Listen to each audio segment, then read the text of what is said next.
Dr. Herman.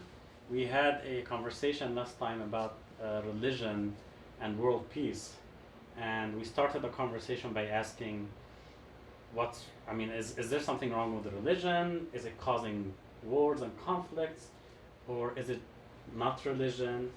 Does it make a positive impact? Does it make a negative impact? I think the conclusion we got to was that the problem is not with the system, the religion, the ideal, but we should rather focus on the target, which is the human element, in that case the human species.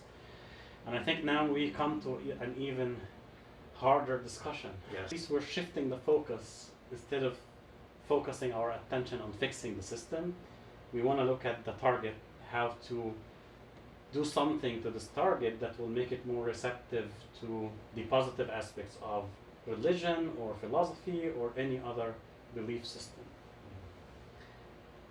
And introduction to Dr. Tom and Dr. Herman was in the previous video, so I'm going to put a link to the episode number 1, and then you can know a little bit more about my good guests here.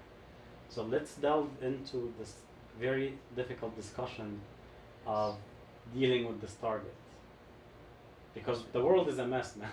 Yeah, and unfortunately, I wish we could argue that. Any thoughts, Tom, on the target? Well, this is the tough part, right? Yeah, Yeah. it's the toughest part. So I guess I would start by reaffirming our confidence in our religious tradition, whatever it might be, or your humanistic view. So if somebody were to ask me, do you believe that love conquers all? You still raise your hand. I'm going to proclaim my affirmation, yes. And so the let's say the rest of the class, the rest of the audience is very hesitant or negative. And I guess I would reassure myself, and I would reassure my audience as best I could, that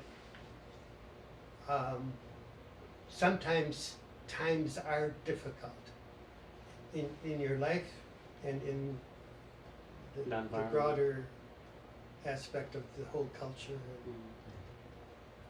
And sometimes it takes a lot of patience and persistence and faith, I guess, and hope, together with charity. And then we have to try to examine what are the difficulties, the root causes of our discontent, our anxiety, and then we address it. And I think that's the basis of what politics ought to be about, not just a partisan approach to guarantee mine versus nobody else's, but rather a more universal, a more basic, a more human analysis of what we should be doing. Well, I really like what you said about maintaining hope or faith, or whatever you want to call it. I think that's a key point that resonates with me, because if we panic and we think the target here, the human species, is flawed, then we might just sit down and do nothing. But I think it's very important to keep this hope and have hope in humanity, because without that there is no point in even attempting to change anything. Dr. Herman, any thoughts on where to start? Yeah, I have an opinion. Sure. I don't know if I'm right though, but yeah, I think whenever you try to do a new thing, whatever that thing is, of course you have to set up a certain strategy, and you have to know the variables that are needed and possibly needed and completely not needed. So in this case of fixing the target, one thing that would help is to decide your milestones, your time frames. So do we want to do this quickly? Do we want to start with the current population? Or do we want to start with the next coming generations? Now the reason why that's extremely important is because if you're going to start with people who are alive right now, you're immediately going to be fighting certain psychological, heavily deep, very deep psychological, cultural, economic, social walls, you know, certain fights. So walls will come up and they'll be very strong, and that's to be expected. So you have to decide whatever, let's say us three were the, you know, the pushers, the champions. The decision makers. The decision makers for in this the world. massive endeavor, yeah. Then we have to decide, okay, are we going to do that? Because if we do, we need a whole complete different set of tools to do that. One being, you know, what Mr. Dolan said here with faith and hope and you know, getting at people who are alive right now and what they think. However, if we want to say, okay, that just is going to be too much, so we're going to either immediately start or give a gradual start with new generations, then we don't have to look at people that are alive right now and the issues that are alive right now completely. We do, but not completely. So, what does that mean? That means we can go in our back room and we can say, okay, the education system brings people up this way and makes them think this way. The job culture, company culture, corporate culture, whatever you want to call it, brings people up and gets them to think this way. So let's create a different structure, a different system for education, for job, for economics, so these new generations, whenever we decide to actually start that strategy 1 generation from now, 2 generations from now, whatever, then we're starting with a blank slate. So the people who are just being born, they don't, this is an ideal situation, but if you can divorce them from, you know, preconceived notions from their parents and all that stuff, which would be pretty much impossible to do, but, you know, theoretically speaking, you want to start with the blank slate. Then you can apply those new systems that we're creating, and it's going to give a much faster result in theory, and a much better result in line with what we want to accomplish, as opposed to trying to fix a group of people that are alive right now. Now, please don't misunderstand me. I'm not saying the people that are alive right now, they're not worth it, or none of that nonsense like that. I'm just saying you have to decide. Are we going to go with the people that are alive right now because we have to attack this, we have to do this, we have to adjust for culture, we have to adjust for religion, all this stuff is going to take, you know, long, many years just to fix that, if that's even fixable. So it's very similar to, this is a good point, a friend of mine, Dr. Chandra Babu, he's the founder, chancellor of Right Academy in India. He actually gave an Instagram post, I want to say last year sometime, and it was something like, we need to educate children to make the change in the world, the grand changes in the world. And I replied to him saying that is very much in line with what I teach, because children would be the foundation of humans, the foundation of society, because they're closer to a blank slate. So if you don't have the resources to go after adults and change their mentalities, their thoughts and other stuff, well then go to the foundation and go and create the children and teach them the right way to do things, teach them the right way to behave, teach them, you know, all the beautiful things that you want in your society, and then you immediately cut out a lot of problems that you would have to deal with if you go after the higher thing. And that's the same thing we're talking about here with this. Yeah, I really like this strategic approach, if I may say, to this problem. I think many people might not look at it this way, but the other thing also that I would take away from what you said is, it's like anything, like any problem, if you want to, it's fixable first. I mean, I think we all believe it's fixable, it's not impossible to fix, but then we can't fix it in a random way. Yes. You have to have a strategy for it. And then also you have, the strategy would differ between the population, whether it's a young population and you're bringing them up from scratch, you know, like on the right way, or are you dealing with the existing population. But I think that would take me to another question. This is all good, but it needs, if I may say, a political will, because no one has this amount of power except a political entity. Let's say if you want to change the education system, you really have to be a decision maker on a large scale. Right. If you want to look at fixing the existing population in a strategic way, that also needs to be done on the level of a state, on the level of states even, right, working together. And that's all good, but the challenge that we may face as, you know, well-intended citizens, we don't have access to this kind of power. So I think that would lead me to another question. Now that we know that there should be a strategic approach on the level of politicians, of decision makers, but what can we do, the large scale people, you know, the ones that don't have huge influence, except maybe, you know, people who are influential somehow. A professor is influential, you know, someone like you who trains people is influential, but still not on a scale of a country, or right. Of course. What can we do in our scale? If I were getting into politics, I think I would run this way. I'd say that the greatest drag on our progress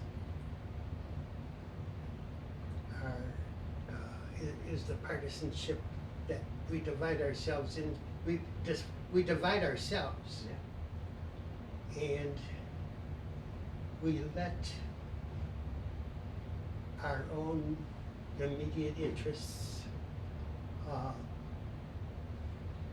self-esteem and self-preservation, political preservation, dominate how we're approaching things.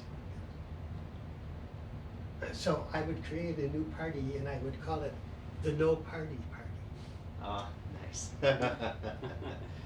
In other words, we give up thoughts of partisanship. Yes. And we're going to proclaim our principles. First one, love conquers all. And then we try to progress from there. So I guess I would say I'm not ready to concede that the grassroots cannot exert Change. Yeah. That's Bring a about change. beautiful message. Yeah. So I think, to me, that sounds like also, even though grassroots can make change on a large scale, but it looks like also we have to start with our own belief systems, our own spirituality, if I may. Because what you're saying is, you know, don't look at others as different from yourself. And to me, that's a spiritual also feeling, right? Yes. You don't want to feel different. You don't want to feel that someone who is different from you in religion, who belongs to a different political party, who maybe supports a president that you don't like.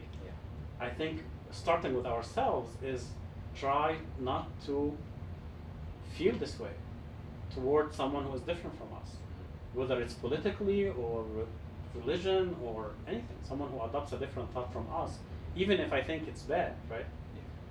I think this is maybe somewhere to start on a small scale. And then for us as an individual, if I start doing that internally, and then, you know, if you have friends, if you have kids, that's what you can do. And then if you can get to a grassroots movement, all the better, right? But I like that, you know, this no party, you know, this feeling of maybe universal humanity. Yeah, going back to what we said earlier with regarding your question, with change starts within and be the change that you want to see in the world, as you said. It's, I mean, that kind of principle has been said in many different ways, all for millennia, you know, from this religion, that spiritual group and all that stuff, and these educated people. So it really does start there. the foundation of anything is where you need to start to erect step change, you know, game changing situations. In this case, the foundation of our global society that we're trying to fix, or political society, or whatever, is a person, is human.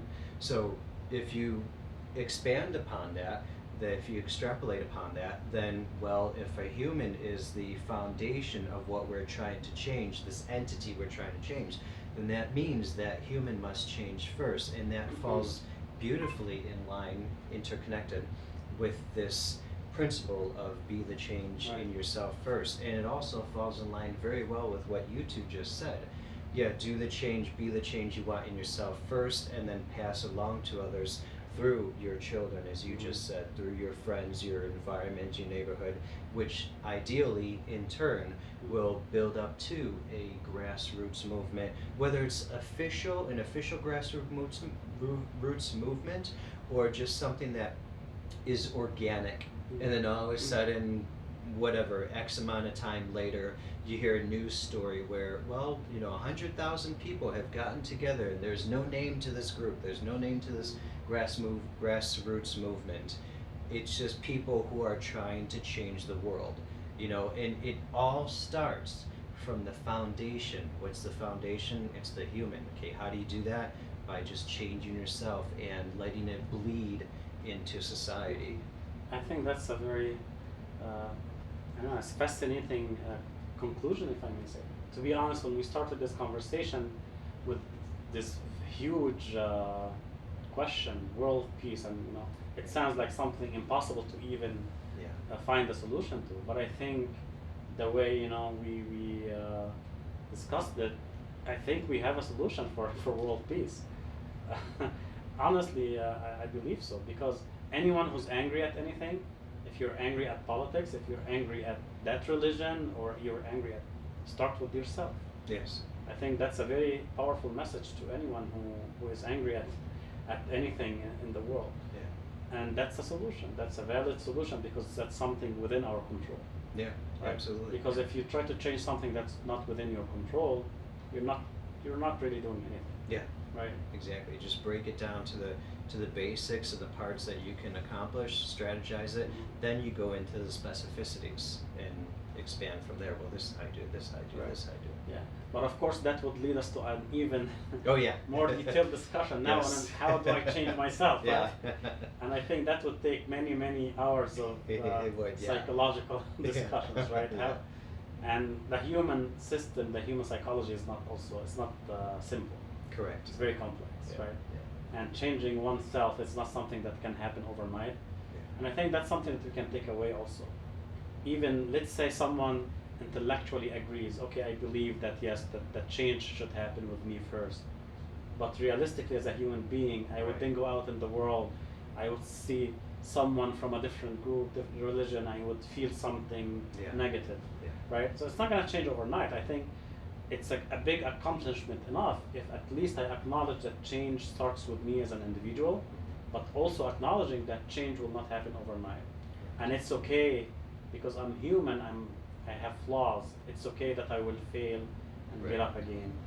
And I think that's a very good, powerful message for myself and for anyone that I would love, you know, for all of us to take away.